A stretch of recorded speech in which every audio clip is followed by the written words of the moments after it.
Mēs varam pieņemt lēmumus, tā savu dzīvi mainot, bet varam arī necensties un visu citus vainot.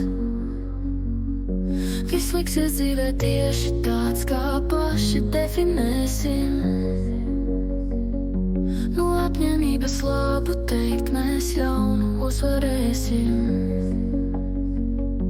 No apņēmības mainās viss un jaunis bērni raisās, jo visu to, kas spēlēks, bija tā pārvērš krāsās skaistās. Par nogrīmušu varēs teikt, viņš visās jomās protās, un tam, kurš aizmirst bija sen, viņš dzīves atjaunotājs. Ar labu varēs nosaukt to, kam paši noticēsim.